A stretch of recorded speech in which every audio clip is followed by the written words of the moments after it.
Voilà, mesdames, messieurs, je vais ouvrir la séance du conseil municipal avec toutes vos priants de bien vouloir accepter nos excuses. C'est une première et s'il y a quelques imperfections, cette séance est là aussi pour pouvoir régler tous les détails d'une retransmission. La séance du conseil municipal est donc ouverte. J'aurai quelques mots de temps en temps pédagogiques pour les gens qui regardent pour la première fois un conseil municipal. Donc, comme il est de coutume, on commence par la liste de présentes et par l'appel. Alexandre Joly, présent. Bernard Duclos. Présent. Fleur Rusterols. Présente. Patrick Cadiou. Présent. Ingrid Cavray. Présente. Grégory Leclerc. Présent. Paul Dang. Présente. Christophe Goutte. Présent. Marie-Michel Hamon. Monsieur Jean-François Sirot a donné pouvoir à Monsieur Leclerc, Monsieur François Heurtel, Madame Alexandrine Ferrand, Monsieur André Saudemont, Marie-France Breguet, Jean-Pierre Garnier, Freddy Bailly, Martine Avecugna, Monique Dufourny, Alain Moyon, Jean-Patrick Wurz, Chantal Dufaux, Présente. Berthe Hurard a donné pouvoir à Madame Dang, Romain Louise, Cédric Collet a donné pouvoir à Madame Cavré. Laurence Madès. Présente. Laurence Lamblin. Stéphanie Gomet. Présente. Anne-Sophie Goutier. Présente. Jean-François Mourtou. Présent. Anne-Sophie Jacques. Présente. Romain Bertrand. Présent. Julien Vialard. Jacques Grimont. Eliane Bosselard a donné pouvoir à Madame Bellala. Henri Vodka. Présent. Yannick Giroux a donné pouvoir à Monsieur Hugo. Monica Bellala. Présente. Guillaume Hugo. Présent. Annick Poux. Merci. Désignation du secrétaire de séance. Il vous est proposé Madame Anne-Sophie Jacques. Y a-t-il d'autres candidats? Qui est contre? Abstention. Je vous remercie. Adoption du procès-verbal du conseil municipal du 23 mai. Y a-t-il des observations ou des demandes de prise de parole? Nous allons donc passer au vote. Qui est contre? Absence. Contre? C'est un compte-rendu. Donc, normalement, c'est le reflet de ce qui s'est passé. Est-ce qu'il y a quelque chose qui aurait été marqué qui ne soit pas... Oui, je vous en prie. Écoutez, comme vous disiez, un peu de pédagogie pour ceux qui ne suivent pas habituellement le conseil municipal. Notre groupe d'opposition vote toujours contre le PV car il ne retranscrit pas le verbatim des échanges qui ont lieu en conseil municipal. C'est notre explication de vote depuis le début du mandat. Je vous remercie. Ça n'a plus de raison maintenant que c'est retransmis en direct sur son ensemble et que vous aviez les moyens de vous exprimer, toujours par souci de pédagogie, notamment par les questions orales dont nous en verrons une à la fin. Donc nous allons passer à l'ordre du jour. Modification des tarifs du marché. Ah, pardon, excusez-moi, sur les décisions du maire, y a-t-il des questions? Oui, Madame Bellala. Oui, je vous remercie. Moi, j'aurais une question, s'il vous plaît, sur le point 1991. Il s'agit d'un recours du syndicat CFDT de l'intercommunalité. Les élus communautaires avaient, sauf erreur de ma part, reçu un courrier il y a un moment déjà pour nous informer d'un problème au niveau du personnel. Mais en fait, comme depuis, nous n'avons pas été informés, est-ce que vous pouvez nous dire ce qu'il en est? Je vous remercie. Oui, il y a eu, lors du vote... du dernier vote pour l'élection des syndicats communaux, il y a eu une erreur administrative et il y a eu une prise de décision au niveau de la préfecture et ça a été contesté par l'un des syndicats et donc il y a une procédure qui est en cours et on se pliera bien sûr à la décision de la justice. D'autres demandes? Oui, Monsieur Vodka. Oui, bonjour à toutes et à tous. Je voulais simplement avoir des informations concernant le point 1962, des relevés des décisions prises par Monsieur le maire, simplement concernant les signatures du marché relatifs à la réfection des toitures des écoles Toussaint et Jules Guesde. J'aurais deux questions à vous poser. La première, la réfection des toitures sont liées aux agrandissements qui ont été faits, notamment à l'observation de certaines fuites qui ont pu être constatées dans les établissements cités. Et la deuxième question, les décisions d'affermissement, Ces décisions d'affermissement qui permettent l'ouverture des tranches optionnelles 1 et 2, quand seront-elles décidées? Est-ce qu'elles seront liées à une évaluation sur place?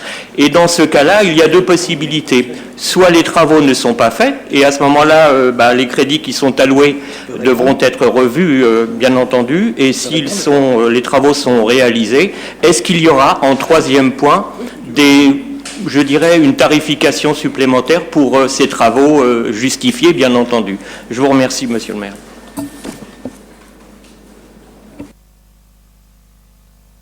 Bien, l'explication, vous allez l'avoir tout à l'heure dans le point 6, qui est prévu à l'ordre du jour de ce soir, qui vous explique l'étalement sur les trois années à venir de la réfection de cet équipement.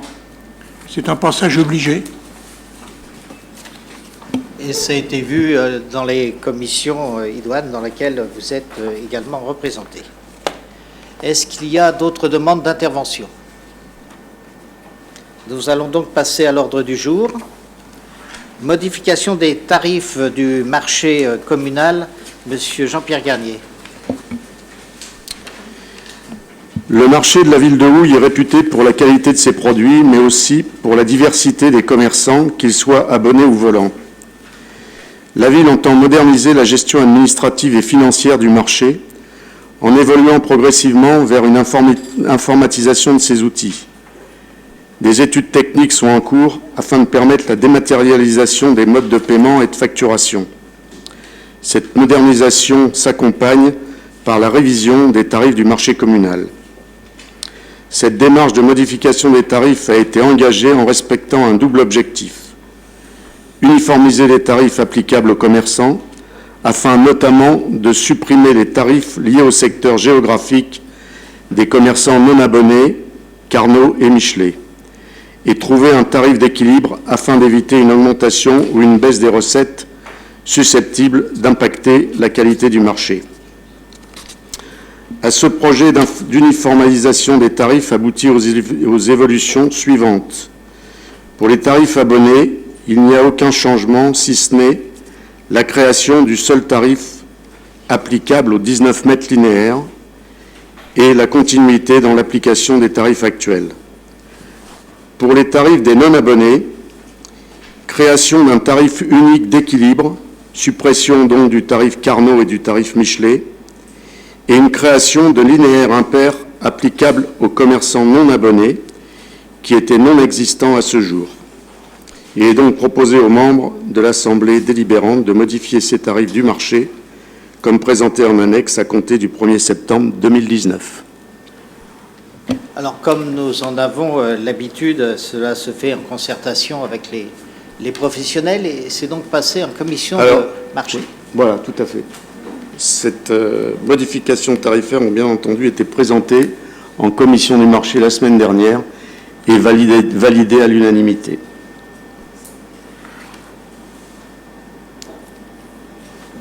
Y a-t-il des demandes d'intervention? Oui, Monsieur Vodka. Oui, j'aurais voulu simplement savoir s'il y avait une modification qui avait été réalisée l'année passée ou en 2017. Parce qu'une modification n'est pas systématique, elle peut subvenir suite à un besoin particulier. Dans ce cas précis, il n'y a pas eu d'augmentation, si j'ai bien compris, depuis les 2 dernières années, sauf pour les non-abonnés. C'est ça, monsieur? Non, il y a une augmentation tarifaire tous les ans. Voilà, sur le coût de la vie. Mais autrement, il n'y a pas d'augmentation spécifique. Très bien. Dans ce cas-là, serait-il possible, pour ne pas ennuyer les services qui pourraient donner l'information sur place, est-ce qu'il est possible d'agrémenter ce tableau avec les 2 dernières années sans avoir un surcoût de travail par le personnel habilité à le délivrer? Est-ce que cette proposition peut se faire pour d'autres études de cette nature ou est-ce que ce n'est pas souhaitable? Je vous remercie. Mais il n'y a rien à dire que ce n'est pas souhaitable. En conseil municipal, tout est transparent. Vous avez les comptes à chaque fois et lors des débats budgétaires, c'est les questions qui peuvent être posées. Tous les ans, on donne d'ailleurs les augmentations. Et quel est le coût de l'augmentation, puisque c'est décidé ici en conseil municipal, pour l'ensemble des prestations? C'est une information que vous avez tous les ans. Mais ça ne dérange pas que M. Garnier vous retransmette Tout à fait. les prix des 2 dernières années. Je suis à votre disposition et pour votre information, cette modification tarifaire va impacter sur 0,18%. Voilà. Ok. Y a-t-il d'autres demandes d'intervention? Sachant que c'est un des prix les plus attractifs de la région par rapport au chiffre d'affaires qui se fait. Y a-t-il d'autres questions? Nous allons donc passer au vote. Qui est contre? Abstention? À l'unanimité. Je vous remercie. Signature d'une convention de prêt d'une machine à graver les vélos par le département des Yvelines, Monsieur Duclos. Voilà, c'est une délibération qui revient tous les ans. Il s'agit, en accord avec le conseil départemental, de louer la machine à graver les vélos qu'ils mettent à disposition. Pour cela, il faut signer une convention de prêt. Donc c'est ce que nous allons faire, puisque cette opération de marquage aura lieu au mois de septembre prochain dans 3 endroits de la ville. Voilà. Alors c'est une opération que l'on fait régulièrement et il est conseillé à tous ceux qui ont des vélos, puisque assez souvent ils sont empruntés, et quand ces vélos sont empruntés ou volés, on les retrouve assez fréquemment, mais ils sont remis dans d'autres commissariats. Et s'il n'y a pas un numéro pour rappeler leur propriétaire, eh bien c'est la raison pour laquelle on fait ces opérations. Ça permet effectivement de retrouver assez souvent les vélos. Je voudrais également vous rappeler que nous aurons sur l'agglomération une deuxième machine, puisque celle du département est souvent utilisée, une deuxième machine qui a été achetée par la communauté d'agglomération, dont on pourra bien évidemment profiter. Y a-t-il des demandes d'intervention? Nous allons donc passer au vote. Qui est contre?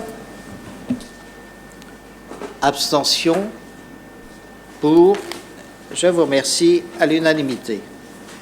Affectation du résultat du compte administratif 2018, budget annexe de l'assainissement. Jean-François Bourtou.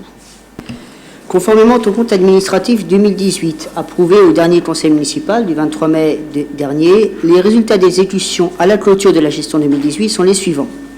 Un excédent de la section d'exploitation de 370 867,35 €, un excédent de la section d'investissement de 813 546,06 €, un solde des restes à réaliser de moins 4 791,74 €. Ainsi, il est proposé au conseil municipal d'affecter les résultats comme suit. Article 002, résultat d'exploitation reporté de 370 867,35 €. Article 001, solde d'exécution de la section d'investissement reporté, 813 546,06 €. Y a-t-il des demandes de prise de parole? Nous allons donc passer au vote. Qui est contre? Abstention? Pour? Abstention de la part de l'opposition. C'est donc voté à la majorité. Décision modificative numéro 1, M. Bourtou.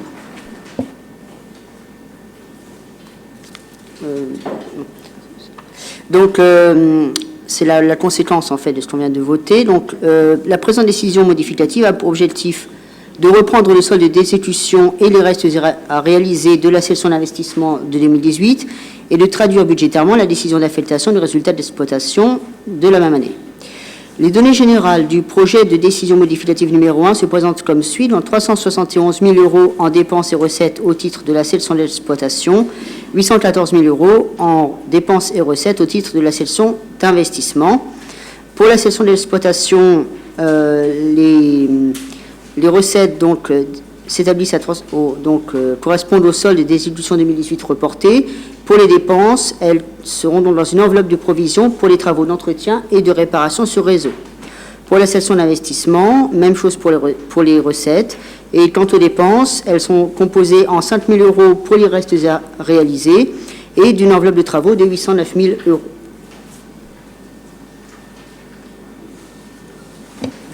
Est-ce qu'il y a des demandes de prise de parole avant le vote?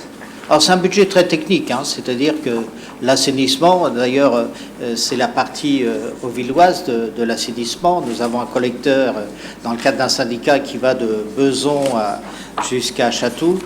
L'ensemble de ces opérations sont votées à l'unanimité, quelles que soient les sensibilités des gens, parce que c'est quelque chose de très technique. Je voudrais simplement dire que l'engagement de la ville concernant les travaux d'assainissement est important, puisque entre le syndicat et la ville, c'est plus de 20 millions qui ont été engagés sur ces travaux. Nous allons donc passer au vote. Qui est contre? Abstention? L'opposition pour? Je vous remercie. Affectation du résultat du compte administratif 2018, budget ville, ce coup-ci. Monsieur Mourtou. Donc là aussi, conformément au compte administratif 2018, cette fois pour le budget ville, adopté donc au dernier conseil municipal, les résultats d'exécution à la clôture de la gestion 2018 sont les suivants. Un excédent de la section de fonctionnement de 9 937 024,94 €, un excédent de la section d'investissement de 3 864 712,63 €, un solde des restes à réaliser de moins 3 194 632,63 €. Conformément aux dispositions du Code général des collectivités territoriales, le résultat excédentaire de la section d'exploitation doit être affecté en priorité à la couverture des besoins de financement de la section d'investissement. Ainsi, au regard du solde des restes à réaliser 2018 en section d'investissement s'établissant à 3 194 632 €, de l'excédent de la section d'investissement 2018 qui lui est supérieur, il est proposé, et de l'excédent de la section de fonctionnement, il est proposé au conseil municipal d'affecter les résultats comme suit. Article 002, résultat du fonctionnement reporté, 9 937 024 €. Article 001, solde d'exécution de la section d'investissement reporté, 3 864 712 €. Y a-t-il des demandes d'intervention? Nous allons donc passer au vote. Qui est contre? Abstention? Pour? Donc, abstention? Abstention. Et le vote précédent, c'était contre ou abstention pour l'assainissement? Abstention, pareil, hein, sur tous les votes concernant le budget. Création d'une autorisation de... Alors, attendez, je crois que j'ai sauté quelque chose. Création d'une autorisation de programme, réfection des toitures des écoles Toussaint et Gued. Monsieur Duclos. Donc, un des principes des finances publiques repose sur l'annualité budgétaire pour engager des dépenses d'investissement qui seront réalisées sur plusieurs exercices. La collectivité doit inscrire la totalité de la dépense la première année, puis reporter d'une année sur l'autre le solde. La procédure des autorisations de programme et des crédits de paiement est une dérogation à ce principe de l'annualité budgétaire. Cette procédure vise à planifier la mise en œuvre d'investissements sur le plan financier, mais aussi organisationnel et logistique, en respectant les règles d'engagement. Elle favorise la gestion pluriannuelle des investissements et permet d'améliorer la visibilité financière des engagements financiers de la collectivité à moyen terme. Donc, les autorisations de programme constituent la limite supérieure des dépenses qui peuvent être engagées pour le financement des investissements. Elles demeurent valables sans limitation de durée jusqu'il soit procédé à leur annulation. Elles peuvent être révisées chaque année. Les crédits de paiement constituent la limite supérieure des dépenses pouvant être mandatées durant l'exercice. Chaque autorisation de programme comporte la réalisation prévisionnelle par exercice des crédits de paiement ainsi qu'une évaluation des ressources envisagées pour y faire face. Les autorisations de programme et leur révision éventuelle sont présentées par le maire et votées par le conseil municipal par délibération distincte lors de l'adoption du budget de l'exercice ou des décisions modificatives. La délibération initiale fixe l'enveloppe globale de la dépense ainsi que sa répartition dans le temps. Dès cette délibération, l'exécution peut commencer. Toutes les autres modifications doivent faire l'objet d'une délibération. En début d'exercice budgétaire, les dépenses d'investissement rattachées à une autorisation de programme peuvent être liquidées et mandatées par le maire jusqu'au vote du budget. Donc, s'agissant du projet de réfection des écoles Toussaint-Gued, le montant de l'autorisation de programme et la répartition des crédits de paiement s'établissent comme suit. Le montant global est de 775 000 euros. Pour 2019, 275 000 euros. Pour 2020, 275 000 euros. Et pour 2021, 225 000 euros. Donc on vous propose de créer cette autorisation de programme. Est-ce qu'il y a des demandes d'intervention? Oui, j'aurais voulu simplement avoir quelques informations sur la réfection en elle-même, d'un point de vue urbanistique, et savoir quels sont les éléments que vous pouvez apporter concrètement par rapport à cette réfection envisagée sur 3 années, s'il vous plaît. Alors, c'est un ensemble de travaux qui sont faits, et vous savez que sur les parties techniques, nous vous conseillons à chaque fois, et vous en connaissez la règle, de poser les questions avant, qu'on ait le temps d'avoir les fiches techniques plutôt que d'inventer les choses. Ce qui est sûr, c'est que ce sont des travaux, et nous engageons tous les ans, et notamment dans les écoles, qui est un des plus grands budgets en termes d'investissement, un certain nombre de travaux sur des écoles qui sont plus ou moins vieillissantes. Cette école n'échappe pas à la règle, et comme les sommes sont importantes, et en même temps nous avons des périodes de travaux, notamment les périodes de vacances scolaires relativement courtes pour les travaux les plus impactants en termes de nuisances sonores et de bruit, eh bien nous sommes obligés de l'étaler. Donc cette autorisation de programme permet de dire oui, on va faire l'ensemble des travaux, mais on le fait par tranche. Sur la nature même des travaux, hormis l'essentiel qui est là, après, c'est effectivement l'affaire des techniciens, et je vous conseille, comme je le fais à chaque fois, de poser les questions avant que l'on puisse vous répondre, soit par un document venant des services, soit lors du conseil municipal, si vous en exprimez le désir et le besoin. Y a-t-il d'autres demandes d'intervention? Nous allons donc passer au vote. Qui est contre? Abstention? Pour? À l'unanimité? Je vous remercie. Budget supplémentaire 2019, Monsieur Mourtou. Le budget supplémentaire a pour principale fonction, d'une part, de reprendre le solde d'exécution et les restes à réaliser de la session d'investissement de l'année dernière, de traduire budgétairement la décision d'affectation des résultats de fonctionnement de cette année dernière, donc ajuster les crédits initiaux votés dans le cadre du budget primitif de l'année et intégrer les nouveaux besoins apparus après l'adoption du budget primitif. Pour la session de fonctionnement, les recettes s'établissent à 9 937 000 euros qui correspondent au solde d'exécution 2018 reporté. Pour les dépenses, il y a 23 000 euros de mouvement d'ordre, amortissement des immobilisations notamment, et 383 000 euros de mouvement réel, correspond donc à de nouveaux postes de dépenses dont la liste vous est donnée dans la délibération.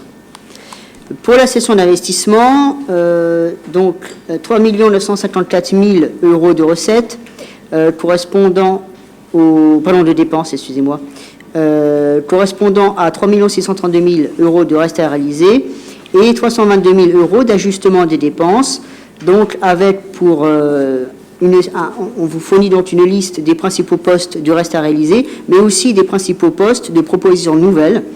Et enfin, donc, pour les recettes, donc 3 955 000 euros de recettes, incluant 438 000 euros de reste à réaliser, le résultat d'investissement 2018 reporté et des mouvements d'ordre.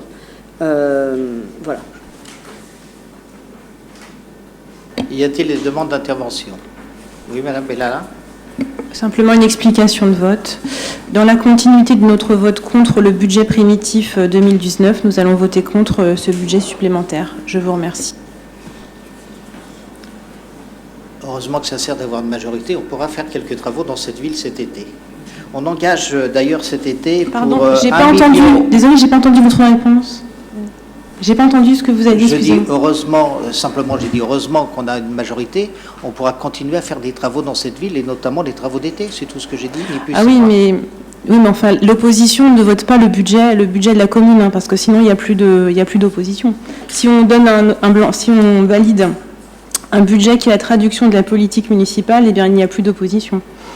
Oui, c'est vrai, mais votre réponse me convient parfaitement. C'est une réponse, effectivement. Ça se fait, même quand les gens apprécient ce qui est fait ou le vote, ça devient un principe de voter contre le budget. C'est dommage, mais je veux dire, je respecte, comme cela doit être, tous les votes. Je disais simplement que l'on allait engager là, hormis les gros travaux dont on parle et dont il est question ici, cet été, pour 1,2 million de travaux divers qui vont des remises et des peintures dans les écoles, à des reprises d'entourage d'arbres, à des modifications de salles périscolaires pour notamment l'ouverture de classes éventuelles.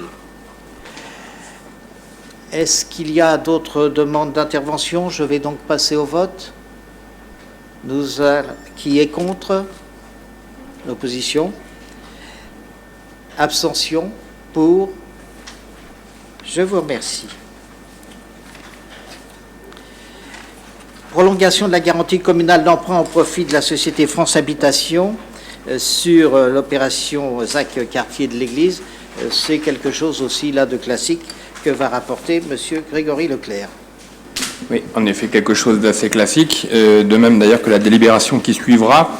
Un peu comme lors des précédents conseils, on a 2 délibérations qui concernent la même opération, puisque depuis cette année, les bailleurs sociaux ont la faculté, de par la loi de finances, de demander à prolonger de 10 ans leurs emprunts sur les opérations de logement. Et comme ces emprunts, pour certains, et c'est le cas de cette délibération, sont garantis par la ville, là, il s'agit de l'opération ZAC Église 62 logements rue Camille Pelletan. Donc le bailleur nous demande, comme il y a le droit, de prolonger d'autant notre garantie d'emprunt sur ces logements, et la contrepartie étant, puisque nous bénéficions d'une convention de droit de réservation pour des Auvillois de logement, de prolonger d'autant cette convention. Donc la première délibération nous propose de prolonger de 10 ans l'emprunt souscrit par France Habitation pour ces logements, et ensuite il y aura une délibération, la délibération numéro 9, par laquelle il vous est proposé de prolonger de 10 ans notre convention de réservation de 14 logements sociaux au profit de la ville dans cette opération. Oui, effectivement, il y a une logique à lier ces 2 dossiers ensemble. Néanmoins, pour la bonne règle, on les votera les uns après les autres par formalisme. Est-ce qu'il y a des demandes d'intervention sur les points 8 et 9 ? Oui, monsieur Vodka. Simplement sur le point 8 dont on vient d'exposer le contenu, je voulais simplement savoir la garantie précédemment accordée, de combien d'années était-elle, s'il vous plaît? Parce que là, c'est une prolongation de 10 ans, mais elle était sur quelle base au préalable? Merci. En général, elles sont mixtes. Il y a plusieurs composantes en fonction des types de financement, et en général, il y a un emprunt pour le foncier et un emprunt pour la construction. Donc la plupart des cas, je pourrais regarder sur celle-là, mais en général, c'est sur 40 et 60 ans. Le plus souvent sur les opérations de logement social. S'il n'y a pas d'autres demandes d'intervention, je vais donc passer au vote. Le point 8, qui est la prolongation de la garantie. Qui est contre? Abstention? Pour? À l'unanimité. Je vous remercie. Convention de réservation. Qui est contre? Abstention? Pour? À l'unanimité. Je vous remercie. Révision du tableau des effectifs. Là aussi, quelque chose de très classique. Madame Ferrand. Bonsoir. Dans le cadre d'avancement de grade, de promotions internes et de la réussite au concours d'un agent, il est proposé de procéder à la révision du tableau des effectifs avec la création des postes suivants, donc 6 postes d'adjoint administratif, 1 poste de rédacteur, 7 postes d'adjoint technique, 4 postes d'adjoint d'animation, 1 poste d'adjoint du patrimoine, un chef de service de police, un animateur, 1 poste de cadre de santé, 2 postes éducateurs de jeunes enfants et enfin 2 postes d'agents de maîtrise. Ces mouvements de création s'accompagneront de la suppression donc, des précédents postes au cours d'une prochaine séance du conseil municipal et après avis du comité technique.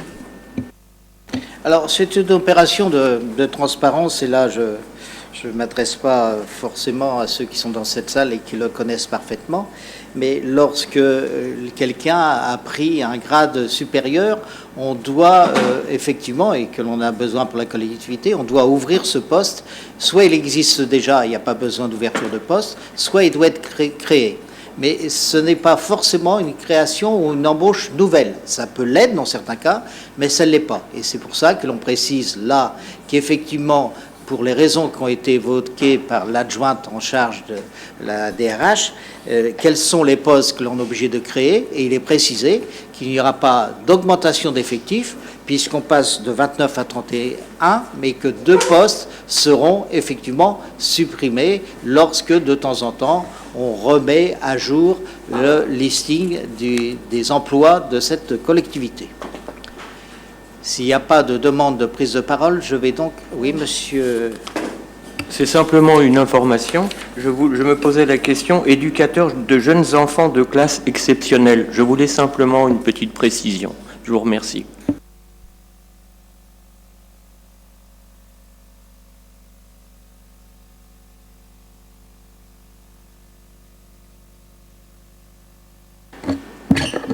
Ça correspond au grade maximum de la classe des éducateurs de jeunes enfants.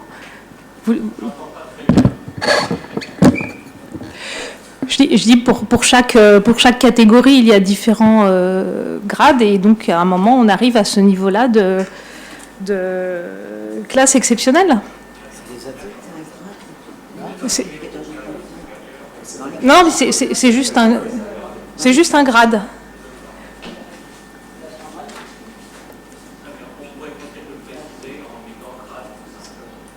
Oui, enfin, je sais que c'est télévisé, mais je veux dire, il y a plein de choses qui se font tout le temps et de façon récurrente. Et ça, c'est le type de question. Bon, ça peut être posé, on répondra à toutes les questions, hein. C'est pas un problème, mais ce sont des questions techniques qui n'engagent pas ni la responsabilité de ce conseil, sauf à reconnaître, j'allais dire, les compétences de chacun dans un cadre normal d'attribution des postes et tel que nous l'impose la réglementation.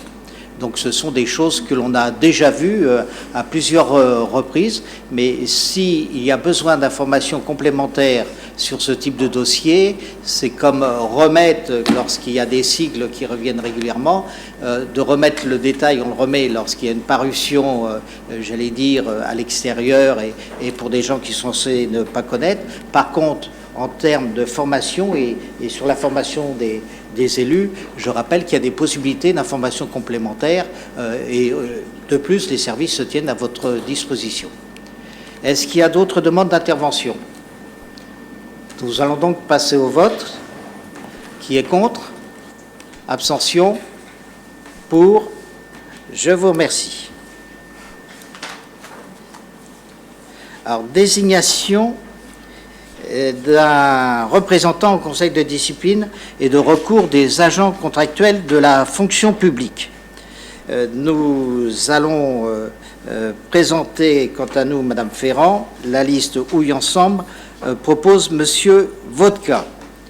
Le vote a lieu à scrutin secret. Alors, le représentant au Conseil de discipline et de recours des agents contractuels, c'est quelque chose qui se passe au niveau, j'allais dire, départemental ou régional, avec le centre, ce qu'on appelle le CIG, le centre,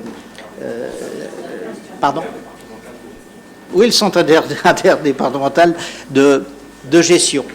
Et chaque entité qui est représentée au CIG présente quelqu'un pour le représenter. Et après, il y a un tirage au sort lorsqu'il y a, donc la personne qui va être élue ce soir est sur un listing pour lequel, dès qu'il y a quelque chose à juger, sera tiré au sort. Donc, n'est pas forcément... Alors, il y a possibilité de voter à bulletin secret.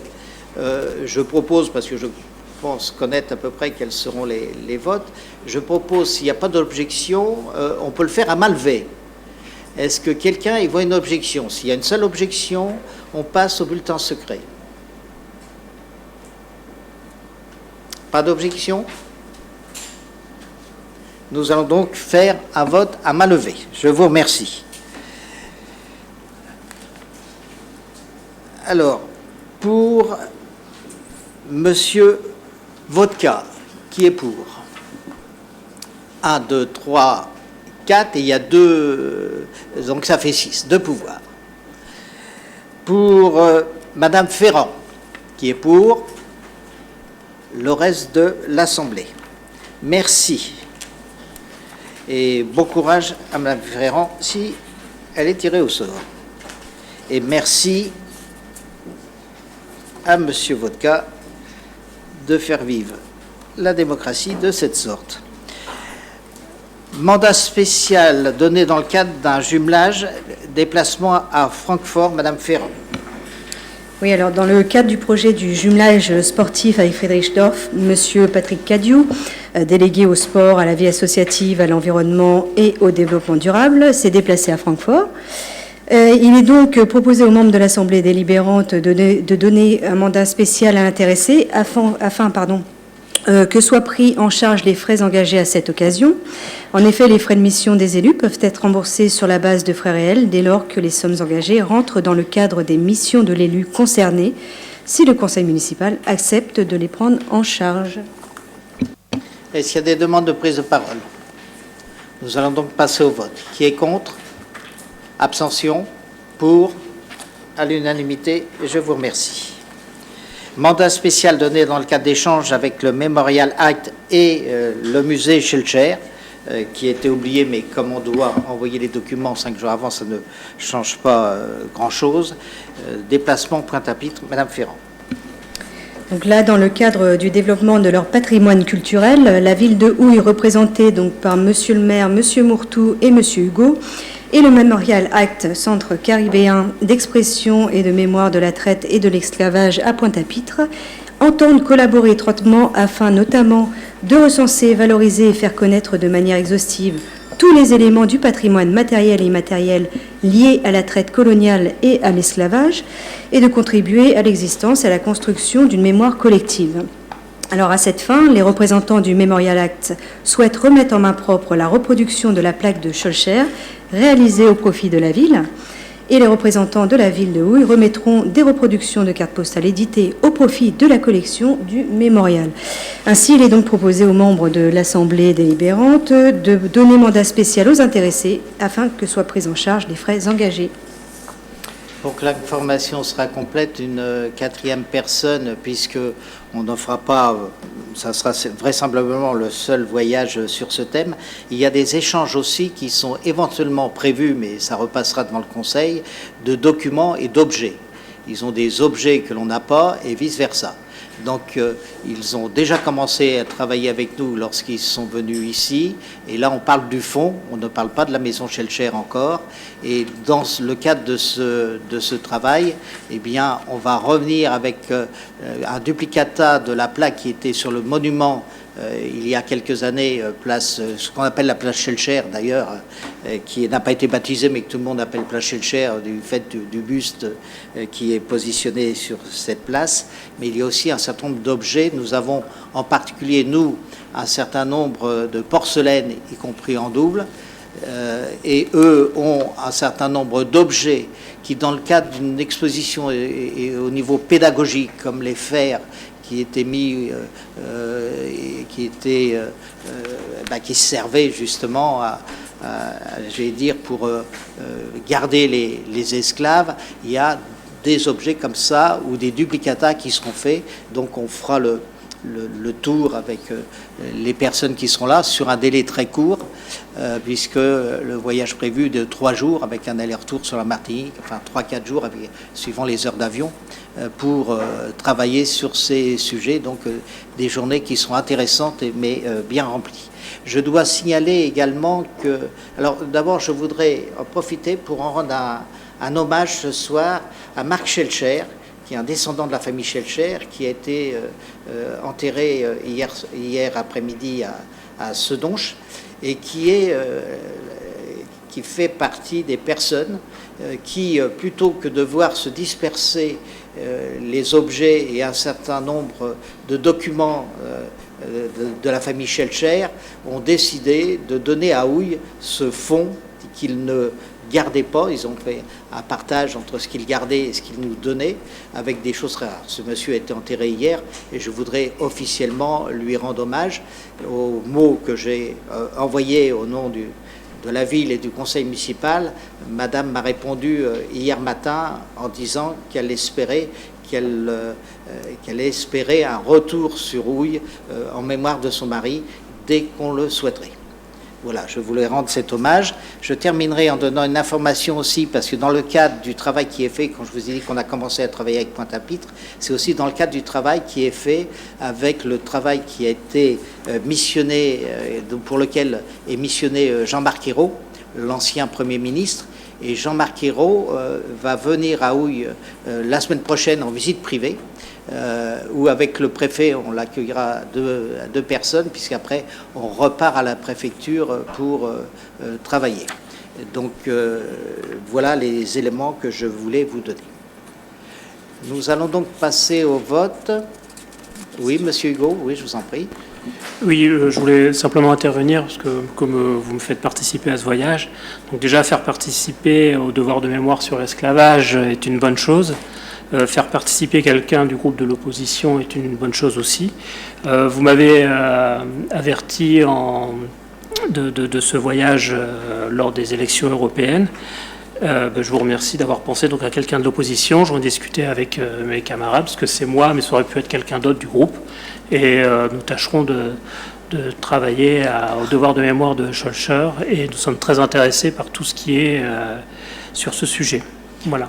Merci. Écoutez, merci de ces mots. Je trouve que si il y a un certain nombre de choses qui sont transversales et que je pense que quelles que soient les municipalités à venir, je crois que plus personne ne peut arrêter le process qui a été fait depuis qu'on a acheté la maison Schœlcher. Et en même temps, plus le temps passe, plus le travail des uns et des autres, je vais dire notamment dans les élus avec Jean-François Mourtou, mais aussi avec l'archiviste qui fera partie du voyage pour les raisons que je viens d'expliquer. Donc nous allons donc passer au vote. Qui est contre? Abstention? Pour? À l'unanimité, et je vous en remercie. Choix de zonage d'assainissement des eaux pluviales mise en enquête publique. Monsieur Hurtel.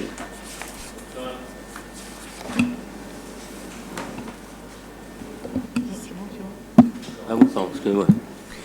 Les communes doivent définir un zonage d'assainissement des eaux usées et des eaux pluviales sur leur territoire qui est soumis à enquête publique.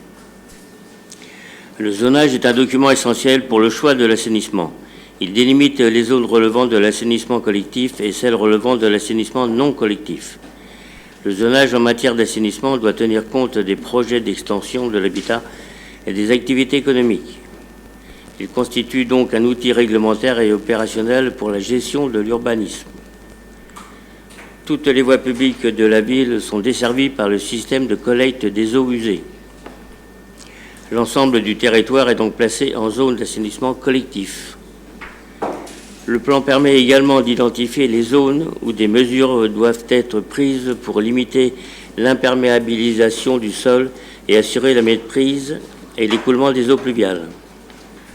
Pour votre parfaite information, le dossier de zonage tel que présenté résulte d'un travail mené par un bureau d'études qui s'est appuyé sur les conclusions du schéma directeur d'assainissement. Il est donc proposé d'autoriser Monsieur le maire à valider les plans de zonage présentés en vue de la mise en œuvre d'une enquête publique. Est-ce qu'il y a des demandes d'intervention? Oui, Madame Bellala. Oui, concernant les documents annexés à la délibération, avec les schémas de zonage, donc, en fait, on peut quand même regretter que la société n'ait pas fait apparaître les noms des rues pour que ce soit plus parlant pour tout le monde, en fait. Parce qu'en fait, dans le cadre d'une enquête publique, il faudrait peut-être...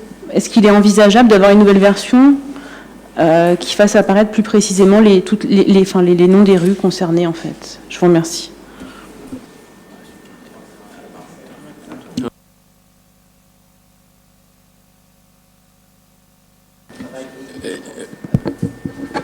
Sans certitude, c'est une question qu'on s'était posée aussi sur le zonage du PLU. Et une des complexités, en fait, c'est que ça marche à la parcelle, donc ça traverse les rues, etc.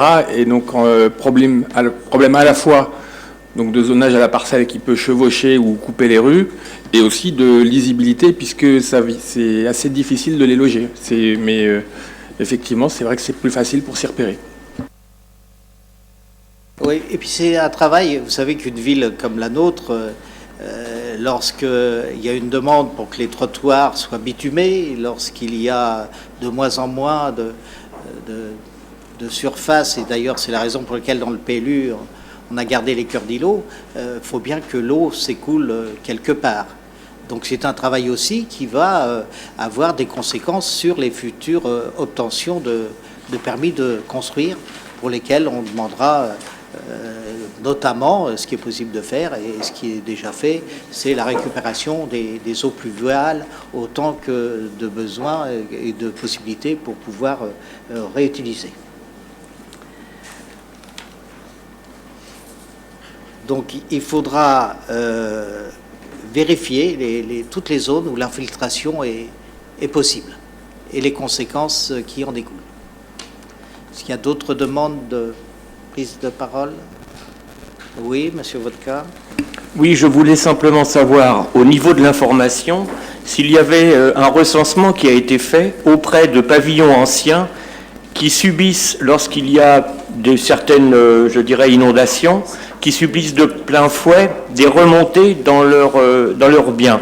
Certaines propriétés possèdent des clapets anti-retour qui permettent d'évacuer chez le voisin ce qu'il ne souhaite pas recueillir. Et je trouve que c'est une démarche qui est certainement très utile, mais en l'occurrence, celui qui n'a pas les moyens de gérer cette infiltration d'eau, comment peut-on les aider à donner une fluidité plus importante, quitte à revoir éventuellement, après une analyse circonstanciée, tous les secteurs qui pourraient être repris au niveau, je dirais, du diamètre des canalisations souterraines.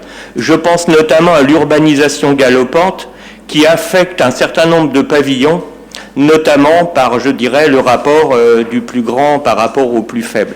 Donc c'est simplement une question et je voulais voir, d'un point de vue informatif, s'il y a une étude qui a été faite ou si les propriétaires concernés ont pu faire des demandes expresses de telle manière à pouvoir les satisfaire ou en tout cas prévoir une amélioration à l'avenir. Je vous remercie.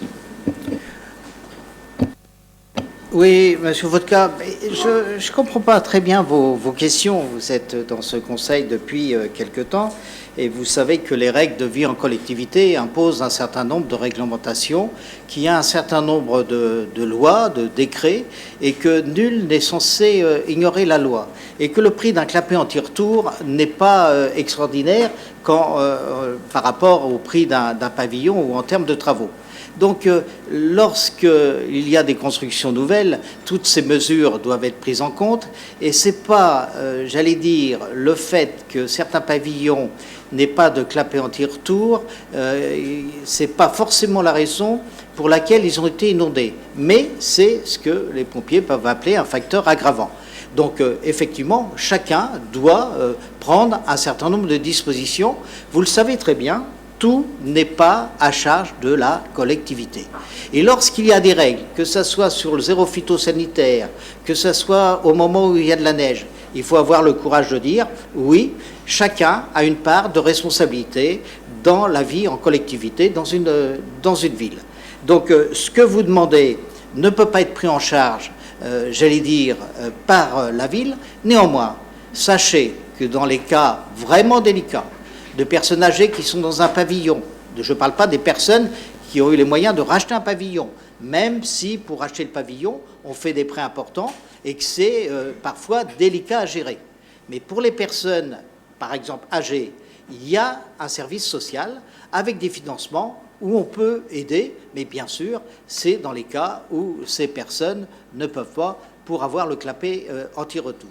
En ce qui concerne la ville, je crois que vous êtes un ancien de cette ville, vous savez très bien qu'à chaque orage, que ce soit la place Michelet, que ce soit sous le pont du chemin de fer, que ce soit l'ensemble du quartier du Tonkin, d'ailleurs je me suis toujours demandé si le quartier n'avait pas pris son nom grâce aux inondations innombrables, était inondé. Que depuis une vingtaine d'années, nous n'arrêtons pas de faire des travaux. Et j'ai rappelé tout à l'heure les sommes engagées importantes, que ce soit avec des bassins, notamment dans le quartier du Tonkin, ont largement réduit les problèmes et nos histoires d'eau. Or, s'il y avait un remède miracle, aucune des villes qui ont été le plus impactées par une pluie importante sur un délai très court que sont Carrière et Château, et Besançon, qui ne sont pas plus stupides que nous, ont été impactés de la même façon, parce qu'arrivé un moment, y compris lorsqu'il y a des canalisations, l'eau elle-même, avec une certaine force, fait bouchon. C'est la raison pour laquelle on a fait un certain nombre de bassins. C'est pas spectaculaire, c'est très onéreux. Et quand je disais tout à l'heure qu'entre le syndicat d'assainissement et la ville, il y avait plus de 20 millions d'investissements sur ces dernières années, et que d'autre part, dans ces 20 millions ne sont pas compris tout ce qui est en travail, puisqu'on envoie régulièrement des caméras dans nos canalisations, que l'on rabote et que l'on chemise pour que, effectivement, les eaux usées n'aillent pas dans le sol, c'est-à-dire on fait un travail de développement durable qui coûte très cher à tout et à chacun. Donc si votre question est de dire que peut-on faire pour les personnes qui n'ont pas de clapet anti-retour, je viens de vous le dire, il en va de la partie, comme le déneigement chez soi, comme un certain nombre de choses, appartient à chacun d'entre nous. Maintenant, si dans un cas précis, il y a une difficulté, eh bien que les gens n'hésitent pas à revenir vers le service d'action sociale. C'est ce qui est fait, notamment pour le chauffage, pour un certain nombre d'éléments de la vie quotidienne, pour les personnes qui sont le plus en difficulté. Y a-t-il d'autres questions? Donc, il vous a proposé de valider les plans de zonage et dans le cadre de cette étude et de cette mise en enquête publique, qui est contre, abstention, pour, à l'unanimité. Je vous remercie.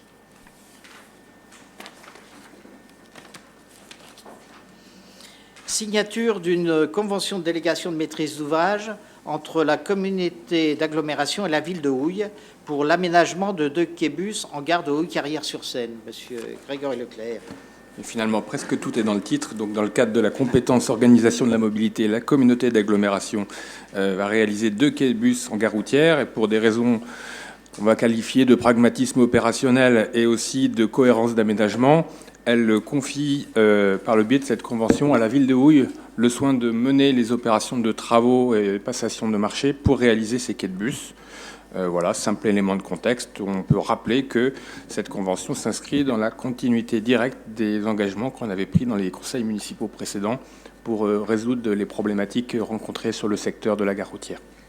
Oui, notamment des engagements du travail qu'on a fait avec Grégory, avec l'ensemble notamment des riverains qui étaient impactés. D'ailleurs, la reconnaissance s'est faite notamment par la communauté d'agglomération, puisque si nous avançons, nous, les travaux, c'est simplement pour pouvoir aller plus vite et respecter, et que l'on ne repasse pas par un appel d'offres qui aurait pris des mois supplémentaires et qui nous permettront d'intervenir dans les tout prochains mois.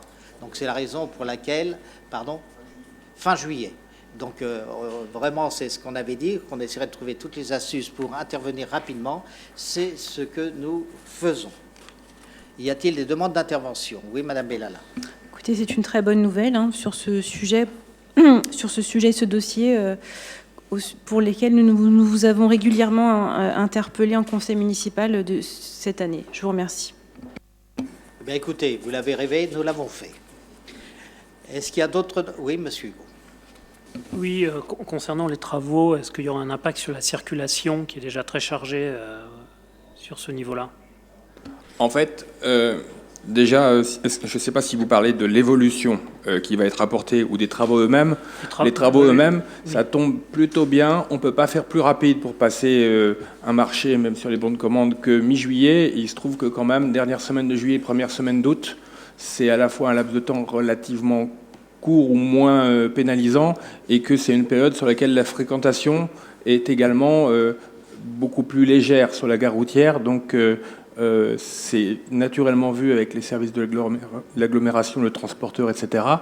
On ne l'a pas rappelé, on a parlé de l'agglomération, mais le transporteur a été invité dans le tour de table pour qu'on vérifie les interférences techniques. Tous les travaux, on le sait, quels qu'ils soient, ont des dommages collatéraux pendant qu'ils se produisent, malheureusement, mais là, il semblerait que ce soit quand même la période la plus appropriée, à la fois pour répondre à l'urgence qu'on recherchait et pour pénaliser le moins possible l'usage fonctionnel de la gare routière et de la circulation pendant ces travaux.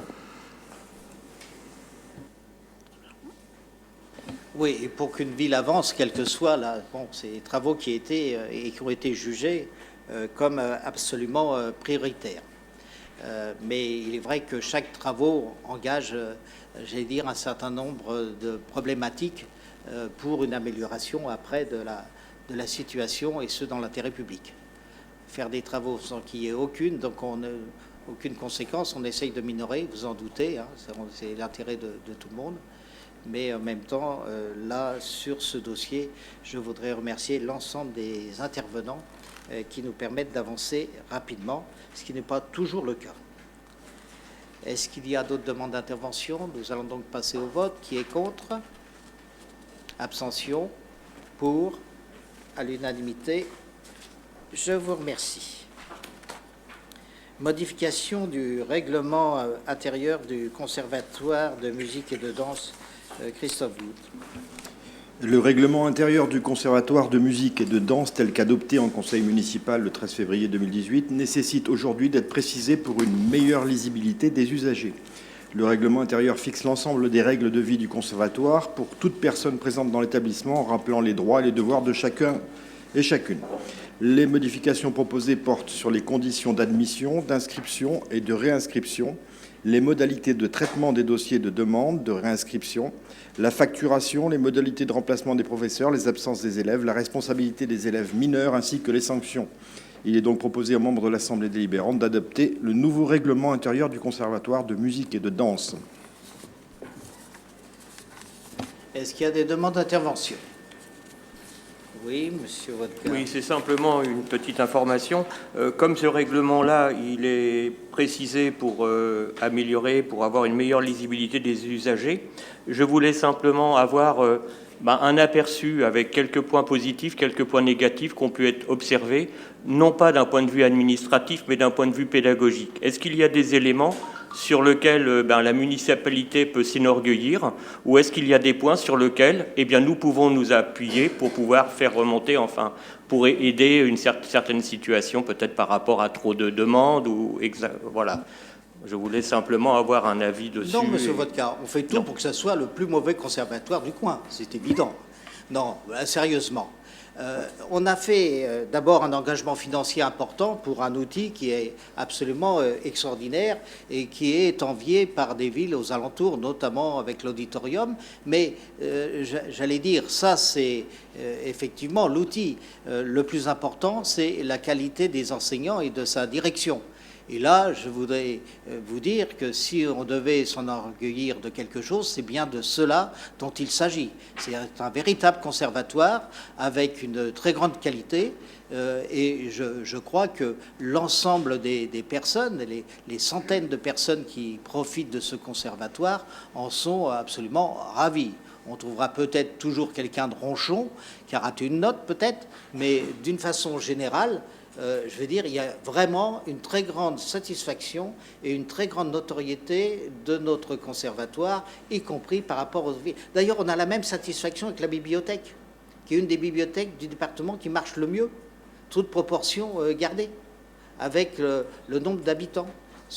C'est en termes culturels, je crois qu'on peut se féliciter. Et si vous allez dans les autres villes, même si on n'est jamais prophète dans son pays, je peux vous dire que les personnes apprécient d'une façon générale le travail qui est fait par la culture à Houille, soit en termes d'animation ou en termes de formation, d'éducation. Je vous rappelle que le conservatoire a également une dumiste qui va dans les écoles. C'est-à-dire qu'il y a un certain nombre de choses qui se font et je crois que vous le savez précisément. Oui, monsieur Vodka, on a beaucoup de raisons d'être fiers de notre conservatoire et des personnes qui y travaillent. Oui, on peut se le dire en dehors de toute caméra aussi, hein. Vous n'avez pas un problème, hein. Je suis à votre disposition. Nous allons donc passer au vote. Qui est contre? Abstention? Pour? Je vous remercie. Harmonisation des tarifs de cours de formation et culture musicale et de pratique collective, monsieur. Alors, il s'agit effectivement d'une petite modification de tarifs. Le Conservatoire propose un cursus basé sur le suivi des 3 unités d'enseignement complémentaires, que je vous rappelle, le cours instrumental, la formation à la culture musicale et la pratique collective. Toutefois, il est envisageable de suivre de façon isolée un cours de formation musicale ou de pratique collective. La FCM est un cours théorique visant à dispenser les savoirs fondamentaux nécessaires aux musiciens, l'apprentissage du rythme et des notes, de la théorie et de la culture musicale, entre autres, ce qu'on appelait auparavant le solfège. Le cours de FCM Suivez seul est un cours collectif identique dans la forme aux autres cours de pratique collective et plusieurs élèves sont regroupés une fois par semaine. Jusqu'ici, son tarif était majoré par rapport aux autres cours de pratique collective seule. Cependant, par souci d'équité entre tous les élèves suivant un seul cours collectif, il est proposé pour cette nouvelle année 2019-2020 que ce tarif soit aligné sur celui des autres cours de pratique collective. Et comme vous pouvez le voir dans le tableau qui suit, pour les Auvilloises qui coûtaient auparavant 181,49 € en FCM, alors que c'était 125 en pratique collective, passe à 127 pour les Auvillois, 308 pour les extérieurs, pour 166, passe maintenant à 169. Merci. Est-ce qu'il y a des demandes d'intervention?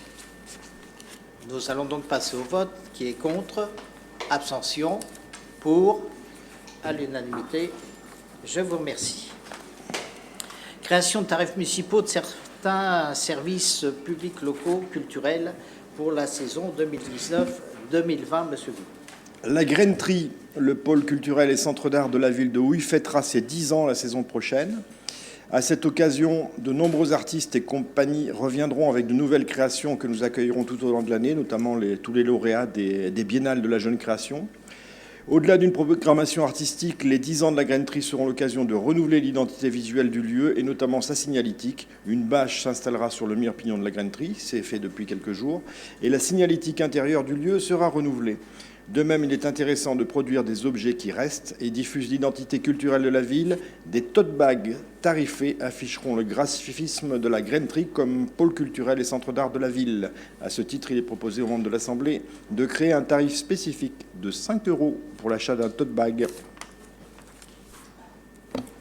Y a-t-il des demandes d'intervention? Oui, madame. Oui, en ce qui concerne la programmation culturelle de la Grainerie, vous avez fait un choix courageux qui est celui de l'art contemporain, courageux au regard de son accès parfois difficile, qui s'adresse en priorité à un public averti. Au regard justement de son accès parfois difficile pour un public non averti, ce que je continue à regretter, c'est que à la faveur du renouvellement de l'identité visuelle du lieu, vous ne vous attachiez pas à rendre cette vitrine un peu plus attractive. Moi, j'ai le sentiment, quand je passe devant, de passer devant un cabinet médical. C'est aussi froid, aussi blanc, aussi vide qu'un cabinet médical. Et je n'ai rien contre les cabinets médicaux. Malgré tout, il me semble qu'avec peu de moyens, parce que vous allez certainement me dire que c'est bien joli de critiquer, mais qu'il faut de l'argent je termine s'il vous plaît, pour améliorer, réhabiliter, il faut de l'argent. Il me semble que quelques couleurs, un aménagement de cette vitrine contribuerait peut-être à attirer un peu plus de personnes qui ne sont pas attirées spontanément par l'art contemporain. C'est dommage que cette programmation, qui est un choix courageux et difficile, je le répète, ne soit pas assortie d'un effort d'attractivité. Je peux m'arrêter là. J'ai beaucoup de choses à dire sur l'attractivité des services culturels de la ville. Ça vaut aussi pour la bibliothèque. Mais c'est un autre sujet. Vous connaissez déjà mon sentiment là-dessus.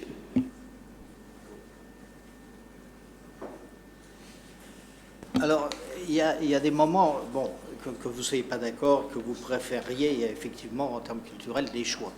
Notre choix, il n'est pas uniquement sur l'art contemporain. C'est vrai qu'on a donné une identité forte sur l'art contemporain, mais une bonne raison toute simple, c'est que si on ne travaille pas pour chacun d'entre nous à titre personnel, on travaille pour l'ensemble de la population. Et vous avez raison de rappeler, mais on peut faire du populaire de bon goût. C'est ce qu'on fait aussi à Cassin et à la Grenterie, qui sont liés, qui sont dans le même espace. Et je crois qu'on fait beaucoup de spectacles, que ce soit dans le jardin public ou de choses. Bon, là, c'est un lieu fermé avec une disposition, un lieu qu'on a sauvé de la destruction, puisqu'il devait y avoir des immeubles à cette place. Et je crois que c'est un endroit apprécié. On n'habite pas forcément dans la même ville, apparemment. Venez plus souvent, vous verrez que les enfants des écoles, en grand nombre, viennent, qu'il y a une médiation qui est faite, et ça intéresse beaucoup d'enseignants. Et que le nombre de personnes qui a d'ailleurs été marqué sur les bâches signifie l'inverse de ce que vous dites en disant que cet endroit n'est pas très attractif. Maintenant, on respecte, et d'ailleurs, on respecte cette vitrine qui est, suivant les expositions, effectivement animée de façon différente, mais qui est surtout très transparente la plupart du temps pour voir le début d'une exposition ou le début de ce qui se passe. Et que la boutique d'à côté, qui appartient aussi à la ville, a été louée à quelque chose qui avait à faire aussi avec l'art. Et en termes, j'allais dire, d'animation, eh bien, je crois que si c'était aussi mauvais que ça, et je suis désolé que vous teniez ces propos, parce que je trouve ça à l'encontre du succès que ces établissements ont, que ce soit la bibliothèque, c'est-à-dire le nombre de personnes, si c'était mauvais, ne viendraient pas si souvent. Or, je suis désolé. Et je le dis, que ce soit l'outil pour lequel on fait des travaux réguliers en ce qui concerne la bibliothèque, la médiathèque, que ce soit la Grenterie, ce sont des endroits particulièrement appréciés. Et le nombre de scolaires qui passent, non, mais c'est un avis personnel.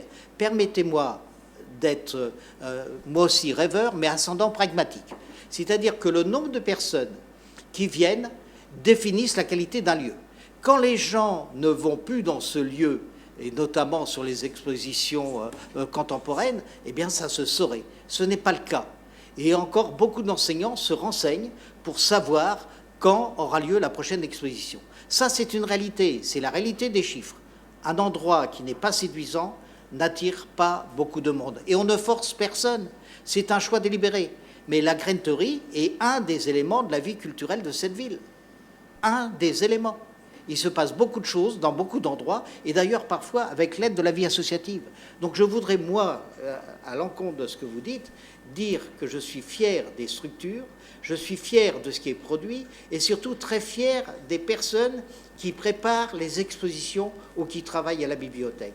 Donc je ne vous demande pas d'être d'accord avec moi, mais je me dois quand même, en tant que maire, de dire que effectivement les moyens sont donnés pour qu'il y ait une vie culturelle intéressante à Houille, et ça ne va pas s'arrêter puisqu'on travaille maintenant sur une salle polyvalente, une salle de spectacle pour dans les années qui viennent. C'est un projet, c'est-à-dire on avait une vision pour la ville sur un certain nombre d'années. Effectivement, on va le proposer et on verra quel en sera le résultat. On va le proposer, tout comme sans arrêt, on propose des idées nouvelles. Donc je respecte votre position et votre avis. Le moins qu'on puisse dire, c'est que ce n'est pas une petite différence sur la marge, c'est par rapport à vos propos, c'est le grand écart. Et j'avoue que je n'ai pas du tout la même, et quand je vais et je passe dans cet endroit et que je vois le nombre de personnes qu'il y a, notamment au vernissage, mais après en visite, eh bien je crois qu'on peut être satisfait de ce qui se fait à Houille. Nous allons donc passer au vote. Qui est contre? Abstention? Pour? À l'unanimité? Je vous remercie.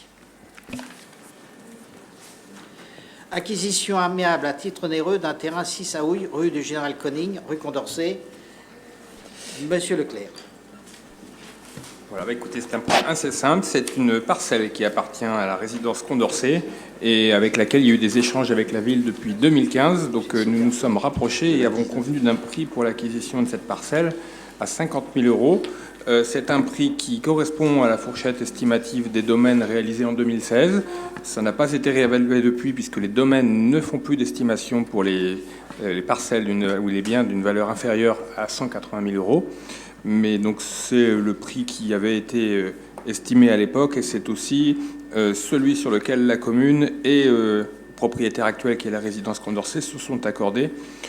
Donc il vous est proposé d'acquérir ce terrain, rue du Général Koenig, à 50 000 € pour y réaliser un aménagement de proximité de type espace vert, la surface étant d'environ 500 m². Alors, c'est ce que l'on fait depuis plusieurs années déjà, et depuis assez longtemps.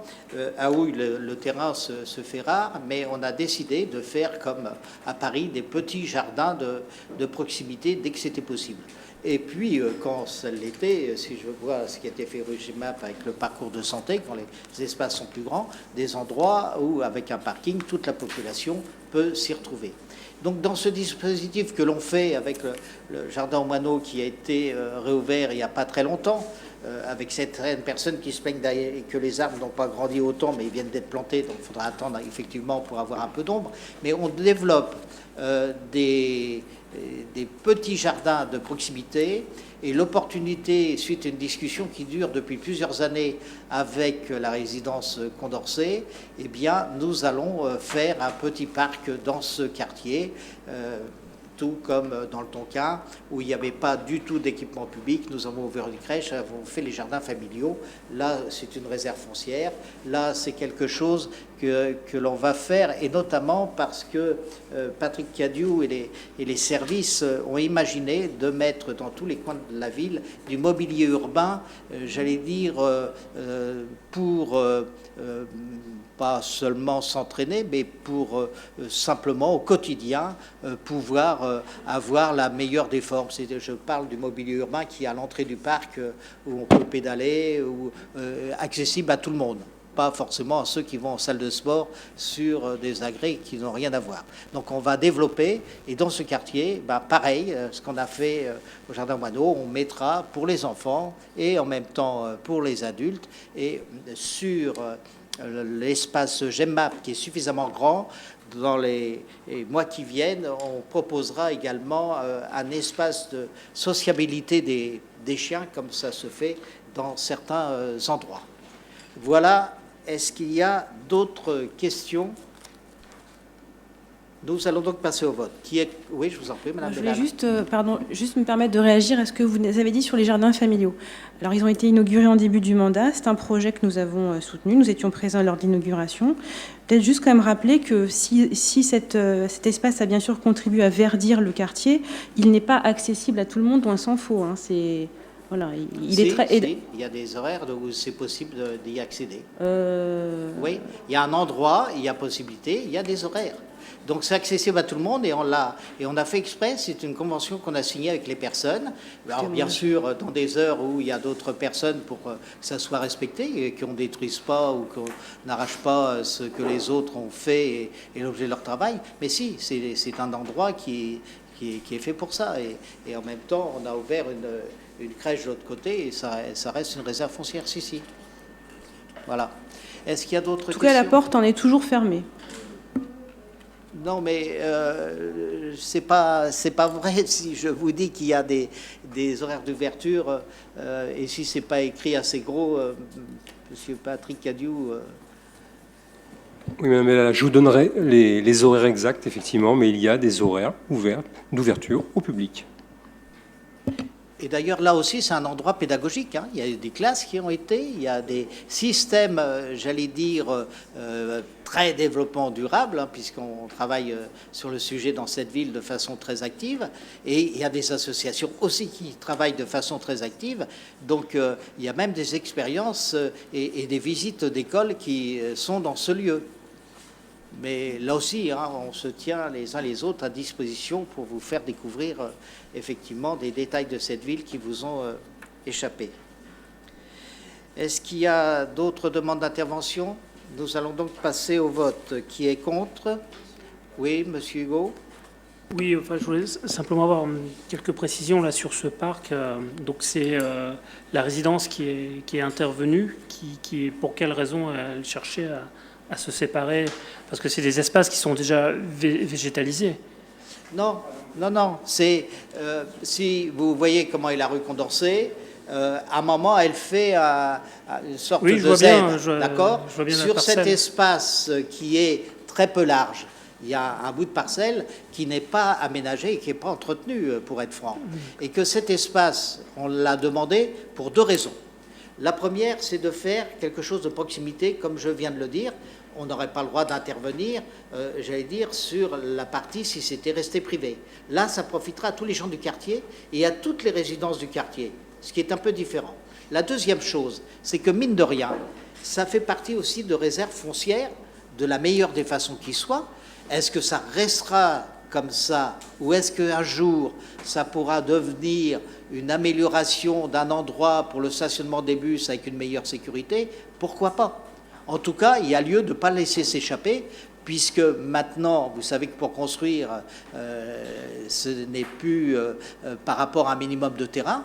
Eh bien, oui, effectivement, d'autant que les personnes qui nous revendent le terrain, lorsque c'est passé, sont assez satisfaits de ce que l'on va faire et qui profitera absolument tout le monde dans le quartier.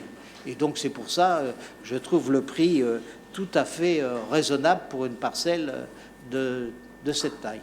Donc merci à eux, merci à ceux qui nous laissent la possibilité d'améliorer tout ce qui est de proximité dans les quartiers. J'ai répondu à votre question? Oui. Enfin, je voulais signaler que, en ce qui concerne les parcs, l'important c'est qu'il y ait de plus en plus d'espace végétal. On manque de végétal et accessible. Et que c'est une bonne chose, et j'espère qu'il y aura d'autres projets, parce qu'il y a d'autres quartiers dans Houille qui manquent d'espace vert. Clairement, on a des espaces verts privés, des jardins. On est une commune avec beaucoup de pavillons et de jardins, mais tout le monde n'est pas en pavillon, et le besoin d'espace vert, et on le voit bien ces jours-ci avec la canicule, c'est quelque chose de primordial et qui va compter sur l'aménagement de la commune. Oui, mais c'est un travail que l'on fait dans la mesure du raisonnable, puisque vous savez que les terrains à houille sont particulièrement recherchés, que la loi nous impose un certain nombre de choses, que l'on ne fait pas jouer, j'allais dire, la préemption, et que là où ça se construit, c'est que les gens ont bien voulu vendre leur terrain, donc on fait aussi la ville dans laquelle on est, mais la loi nous impose un certain nombre de logements, donc ça se fait. En termes d'intégration, on travaille toujours, et je peux vous assurer que dans tous les quartiers, il y a des espaces. Alors que ça s'appelle parfois le stade, comme l'on a dans certains quartiers, et puis d'autres endroits qui, au fur et à mesure, sont ouverts. Donc, je crois que dans tous les quartiers, mais là aussi, on pourrait en discuter, s'il y a des opportunités, faites-les nous remonter, mais je crois que depuis quelques années, il y a vraiment beaucoup d'endroits où on ouvre des choses, des espaces de proximité. Et à un moment, je veux dire, on ne va pas détruire un pavillon pour faire... Mais on a des espaces qui s'agrandissent et on fait des réserves foncières dans ce sens. Parce que je crois que la différence entre ceux qui gèrent et uniquement ceux qui rêvent d'une ville, c'est de me dire, et je ne dis pas ça pour vous, mais je dis d'une façon générale, quand je vois plus d'espaces verts, alors que les mêmes, quelque temps après, vendent leur terrain pour faire un immeuble, je me dis que, quelque part, cette ville, d'abord, elle reste à 60-70% verte, j'allais dire en surface, que les terrains qui appartiennent au privé font partie de l'embellissement de cette ville. D'ailleurs, les règles du PLU prennent en compte pour que les jardins vus de la rue, ils sont même récompensés lorsqu'il y a le prix des maisons fleuries. Je crois que ça fait partie effectivement de l'ensemble de cette ville. Je n'exclus rien. Par contre, le nombre de terrains disponibles par rapport aux infrastructures que l'on doit faire pour les nouveaux arrivants n'est pas si importante que ça. Donc c'est cette complexité, et personne n'est venu en me disant, écoutez, j'ai une dizaine de petits terrains à houille qui peuvent nous permettre de faire des choses de proximité. Par contre, on impose à chacun, lorsqu'il y a construction, de préserver de façon directe ou indirecte des espaces verts pour cette ville. Et ce qu'on disait tout à l'heure dans les zones et le zonage qui va être fait pour les pluies et la récupération des eaux de pluie en fait partie. C'est pour ça que tout à l'heure je faisais allusion en disant tout le monde voudrait que ça soit goudronné, ciré, qu'on salisse pas les chaussures, mais à un moment effectivement c'est aussi un choix de vie et qui a d'autres conséquences.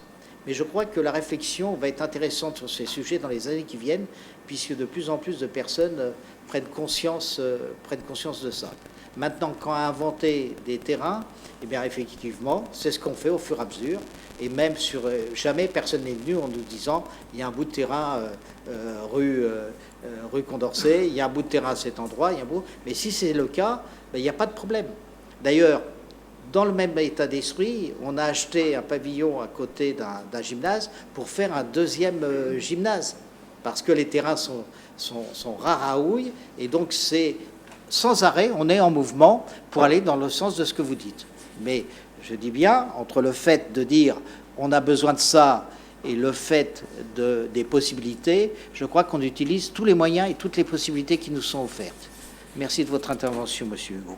Est-ce qu'il y a d'autres prises de parole? Oui, Monsieur Vodka. Oui, j'ose aborder un aspect, on parlait des végétaux, mais c'est un élément sur lequel je voulais vous en parler, c'est que j'ai constaté que dans le cimetière des martyrs de la Résistance, il y a des allées qui ne semblent pas tout à fait cohérentes, et je sens qu'il y a un oubli pour les oublier. Alors moi, j'aborde ce point-là, qui ne fait pas partie de l'ordre du jour, mais je pense que comme nous parlions d'espace vert, je trouve qu'il est anormal qu'un cimetière devienne un espace vert et que ne permette pas le recueillement qui serait souhaitable en la circonstance. Je parle pour les oublier. Je voulais savoir simplement qu'en est-il de l'entretien de l'espace piétonnier du cimetière rue des Martyrs de la Résistance. Et je pense que c'est une question importante et qui, personnellement, me gêne beaucoup lorsque je me rends au cimetière. Voilà, je vous prie de m'excuser pour cette question qui ne fait pas partie de l'ordre du jour, mais pour lequel il est important que nous sachions ce qu'il va devenir. Non, mais attendez, voilà. S'il vous plaît, ne nous faites pas la morale. Je dis simplement, calmement, que d'abord Patrick Cadiou va vous répondre, mais il n'y a aucun mépris et il n'y a aucun oubli. Je ne peux pas vous laisser dire ça. Je trouve ça injuste et méprisant. Monsieur Cadiou.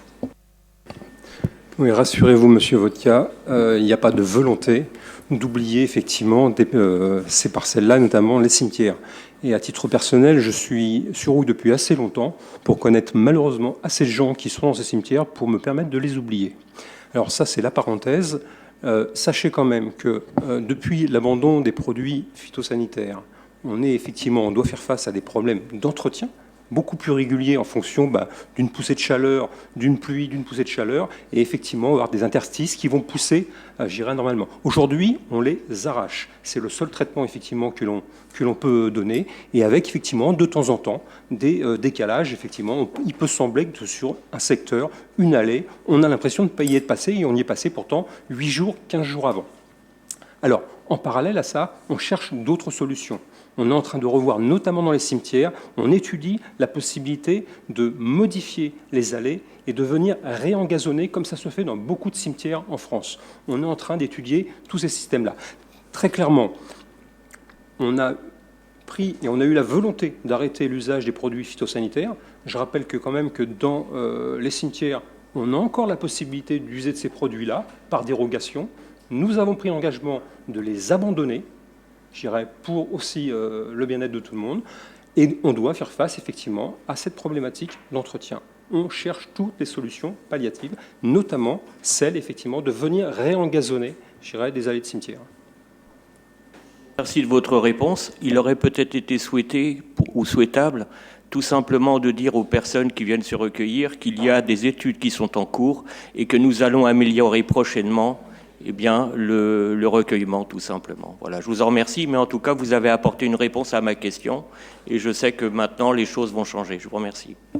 Alors, très clairement, Monsieur Vodka, je ne ferai pas une publicité, une communication à tout va pour ce genre de choses. Par contre, sachez qu'à chaque fois que quelqu'un, effectivement, puisse effectivement émettre un doute ou puisse se plaindre, je fais une réponse personnelle en la matière. Oui, et puis si vous avez des idées pour faire mieux, vous nous en faites profiter. Là, je crois que oui, je dis que c'est injuste et méprisant, parce que on a tous dans ces cimetières des personnes que l'on a aimées, et qui, quelque part, pour certains, peuvent penser qu'elles nous aiment aussi. Et que l'on prenne soin de la planète et de son avenir ne me semble pas quelque chose d'incompatible avec ce qui se fait.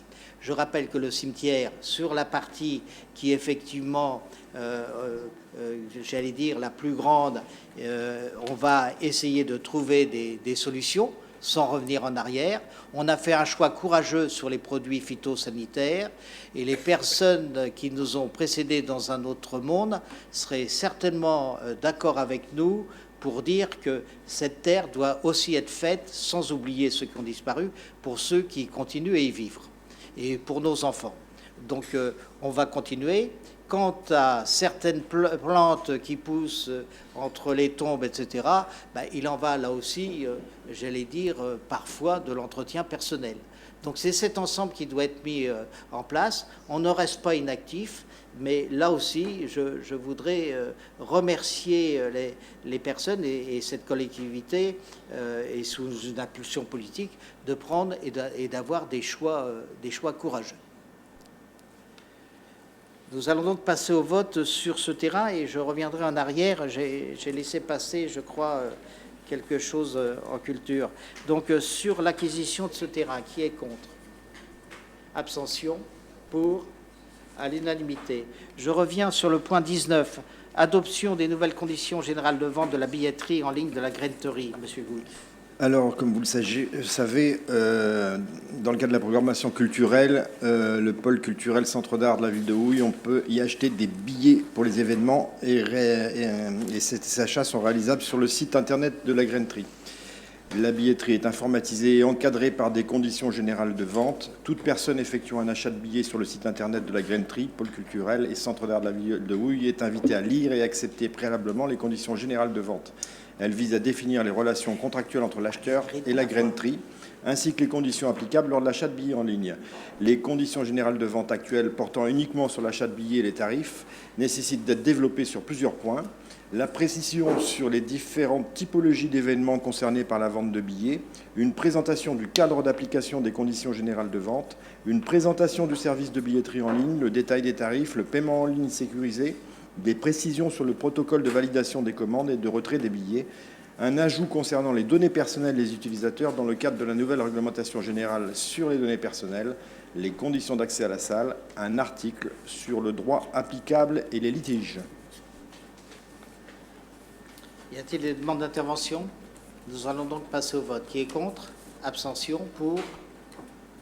Merci. Fixation du nombre et de la répartition des sièges au sein de l'Assemblée délibérante de la communauté d'agglomération Saint-Germain-Boucle-de-Seine. Monsieur Leclerc.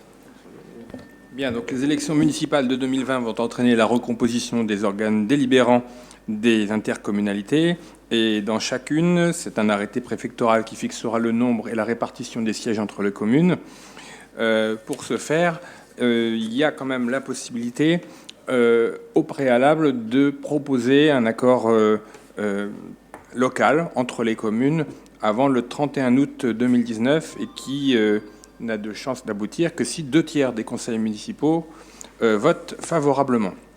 Donc ce que nous a proposé l'agglomération, c'est de vous soumettre une répartition donc dérogatoire par accord local qui est en fait la reconduction de celle que nous avons adoptée à la création de l'intercommunalité en 2016, c'est-à-dire une répartition dans laquelle il y aurait 91 élus communautaires, au total des, désormais 19 villes avec la fusion entre Saint-Germain et Fourqueux, à la place des 74 conseillers communautaires qui serait la répartition issue du droit commun. Est-ce qu'il y a des demandes d'intervention? Oui, Madame Bellala. Oui, une demande d'intervention puis une explication de vote. Monsieur Leclerc, vous avez rappelé que de droit, en fait, l'Assemblée devrait il devrait y avoir 74 élus. De 74, on passe à 91. L'expérience sur le mandat et la gouvernance actuelle nous ont amené, avec mes collègues du groupe d'opposition à l'intercommunalité, par la voix de Monsieur l'évêque, à plaider en faveur d'un exécutif plus resserré. Donc, en cohérence avec cette position, nous allons en fait voter contre, car nous sommes aussi pour une assemblée délibérante plus resserrée. Je vous remercie. Alors, merci à vous pour cette explication qui est expliquée, assumée, etc. On parle souvent de, effectivement, pragmatiquement, être resserré à du bon en termes d'efficacité opérationnelle, mais on parle aussi souvent de représentativité dans la démocratie. 74, le droit commun, ça veut dire qu'on est 20 communes, enfin 19, parmi lesquelles 7 communes ont un siège, un représentant, qui, s'il veut finalement faire porter la voix de sa commune dans les décisions communautaires, qui sont des compétences dont les communes qui représentent pour autant leurs administrés sont totalement dessaisies. Voilà, la dérogation qui a été mise en place par l'accord des communes en 2016, qui effectivement a conduit à plus d'élus, elle a permis, et elle permettrait, si on la reconduisait, de passer de non pas deux, de ne plus avoir que 2 communes au lieu de 7 qui n'auraient qu'un seul représentant. Voilà. Mais en tout cas, c'est l'explication du pourquoi ça a été fait en 2016 et du pourquoi l'agglomération nous propose de reconduire. Effectivement, c'est plus pour donner à plus de communes la chance d'avoir un petit peu plus d'outils de travail et de répartition des tâches et de représentation. Mais tout peut s'entendre, effectivement, ça nous a questionné, cette question de la taille de l'exécutif. Je voudrais juste réagir à ce que vous venez de dire. En fait, quand vous dites que les petites communes seraient plus avantagées dans cette cette proposition, c'est pas vrai pour tout le monde. Aigremont reste à 1 élu. Et voilà, Marie-Marly aussi n'en a qu'un seul. Donc pour ces 2 communes, le problème reste entier. En fait. Ce n'est pas un choix de la communauté de priver ces 2 communes, c'est une limite légale. Alors, on ne peut pas majorer pour une commune son nombre d'élus de plus de 20% de ce qu'aurait été le droit commun. Donc pour les 5 communes heureuses au tirage, si j'osais, entre guillemets, avec cette répartition, qui peuvent passer de 1 à 2, c'est parce qu'on est dans la fourchette. Pour les 2 petites, elles sont tellement petites que ça serait disproportionné comme représentativité. En tout cas, c'est ce que disent les textes, et c'est pour ça qu'en 2016, ça n'a pas été proposé et que ça n'est toujours pas possible.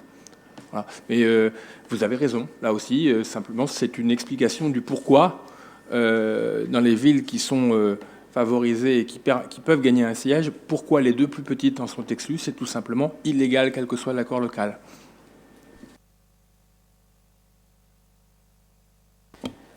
Ok, merci. Pas de demande d'intervention.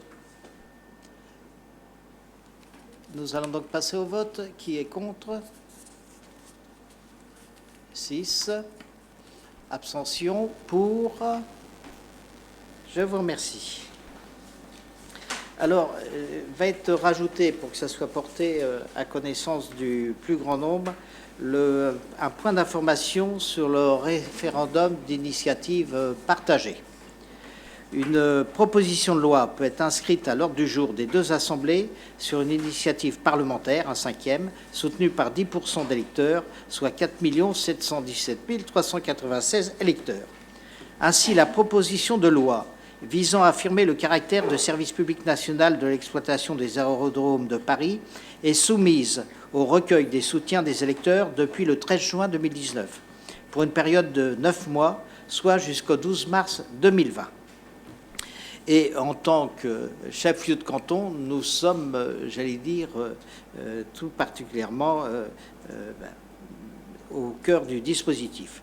Tout citoyen français inscrit sur les listes électorales peut déposer son soutien par Internet ou par voie papier. Le formulaire CERFA est disponible en mairie. Aussi, un poste informatique dédié à ces opérations a été installé en mairie de Houille, chef-lieu de canton, au service élection. Si la proposition de loi obtient les soutiens nécessaires, mais qu'elle n'est pas examinée par l'Assemblée nationale ou le Sénat dans les 6 mois qui suivent la clôture des soutiens, le président de la République la soumettra au référendum. Ce n'est pas un objet de débat, c'est simplement le fait de rappeler que nous sommes chef-lieu de canton et qu'il a été demandé de mettre en place les éléments pouvant répondre à ce référendum d'initiative partagée. C'est ce que nous avons fait et c'est suffisamment important pour que ça soit porté à la connaissance de tous et en particulier du conseil municipal. Question orale, donc c'est effectivement quelque chose qui n'est pas obligatoire, qui a été initié par notre équipe, qui était effectivement de demander et de permettre à l'opposition d'avoir des questions orales écrites, donc très cadrées, et qui nous permettent d'avoir une réponse aussi cadrée. C'est la raison pour laquelle je vais maintenant demander, je crois, oui, c'est Madame Bellala, de poser sa question, et ensuite j'y répondrai, et on terminera ce conseil en vous donnant les prochaines dates du conseil municipal, mais aussi du conseil communautaire. Madame Bellala, je vous écoute. Oui, c'est une question concernant le projet de rénovation de la place Michelet. Monsieur le maire, 800 000 € ont été inscrits au budget municipal cette année pour la rénovation de la place Michelet. Pouvez-vous nous indiquer où en est ce projet très attendu? S'agissant du cœur de ville, il est souhaitable d'y associer les Auvillois, les riverains en premier lieu évidemment. Comment comptez-vous procéder sur ce point? Nous proposons que soit organisée une réunion publique et une consultation de la population, notamment via des outils numériques. Et qu'est-il prévu pour les commerçants du marché durant la période des futurs travaux et à l'issue de ceux-ci? En vous remerciant par avance. Oui, madame, vous ne pouvez ignorer que ce projet a été voté budgétairement en séance du conseil municipal il y a plus de 4 mois, soit le 13 février 2019. En effet, la rénovation de la place Michelet correspond à l'attente de nombreux Auvillois. Nous avions déjà évoqué ce sujet avec les riverains et les habitants de notre ville qui demandaient, entre autres, davantage de végétalisation à cet endroit. Cette demande, nous l'avons prise en compte, et oui, évidemment, le projet de rénovation de cette place située en plein cœur de notre ville intéresse tout le monde. C'est la raison pour laquelle, et on vous le rappelle, que nous avons anticipé votre demande. Puisque nous avons également parlé de ce projet lors de différentes réunions, les Auvillois y ont donc été associés, mais nous avons été aussi élus pour prendre nos responsabilités et faire avancer les projets. L'exercice est contraint, en raison notamment de la nécessité de préserver le passage de la grande échelle des pompiers. Il y a effectivement, on aurait rêvé peut-être d'une forêt à cet endroit, mais je crois que la réalité nous fait force raison garder. Après avoir fait travailler les techniciens, notre projet sera ensuite présenté, notamment sur le Villois. Ensuite, la procédure sera classique, avec appel d'offres. Je vous précise que ce projet s'inscrit dans le diagnostic global de quartier que nous lançons, qu'il s'agisse du volet social, sécuritaire ou encore urbain. Quant à une réunion publique ou une consultation de la population, je vous rappelle qu'elles existent déjà. Les réunions de quartier présentent aux Auvillois les projets municipaux en cours de réalisation réalisés et nous prenons en compte leurs observations. Nous avons également pris l'initiative de lancer l'application numérique Voûteur. D'ailleurs, nous avons l'intention, d'ailleurs, pour le prochain budget, de proposer d'allouer une somme qui sera gérée par la population, qui fera ses choix et dressera ses priorités sur Voûteur. C'est l'une des raisons pour laquelle nous avons mis en place notamment cette possibilité. Nous aurons l'occasion d'y revenir. Le travail réalisé en amont du démarrage des travaux, en concertation avec le service en charge de la gestion du marché, permettra aux commerçants positionnés sur la place Michelet d'être repositionnés sur un espace à proximité de la halle. La place du 14 juillet et la place Michelet côté parking étant les plus appropriées à cet effet. On ne sait même pas si on aura besoin de la place du 14 juillet. L'attractivité du marché sera préservée, tout comme cela fut fait lors de la réhabilitation complète de la halle. Je vous remercie de poser cette question qui permet de mettre en avant tout ce qui est fait à Houille en matière de démocratie participative. Et nous utilisons tous les moyens pour rester dans l'action et en proximité avec les Auvillois. Je vous rappelle que la prochaine séance du Conseil municipal aura lieu le jeudi 26 septembre 2019, ici même dans la salle Victor Schœlcher, et que la prochaine séance du Conseil communautaire aura lieu le jeudi 19 décembre 2019, Paul Chanorier, à Croissy-sur-Seine. Avant de terminer et de lever la séance... 19 septembre, oui, pardon, le 19 septembre.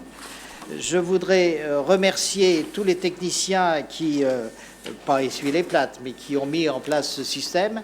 Je rappelle aussi que dans le cadre des règles, le maire est chargé d'animer et de la police de cette assemblée, et que dans cette séance, effectivement, tous les adjoints ou délégués en charge des dossiers s'expriment. L'opposition aussi, la parole est donnée à chacun. Il y a un règlement intérieur qui, d'ailleurs, s'il y avait des excès, permettent de canaliser, de faire valoir les droits de police du maire. Je rappelle également que dans la salle, il ne doit y avoir aucune intervention. Je voudrais donc remercier toutes et tous d'avoir joué le jeu. Je rappelle simplement ces règles pour les personnes qui découvrent pour la première fois le conseil municipal, pour savoir qu'il n'y a pas ni rétention d'informations ni censure, mais qu'il y a des règles pour que les choses se passent le mieux possible. Merci à toutes et à tous, opposition et majorité, d'avoir contribué à cette première retransmission, et merci à vous, Madame, Messieurs, du travail qui a été fait pour que ça se passe dans les meilleures conditions. J'avais un écran de contrôle et j'ai vu que ça s'est pas mal passé du tout pour une première. Merci à toutes et à tous. Je lève la séance. Bonne fin de semaine.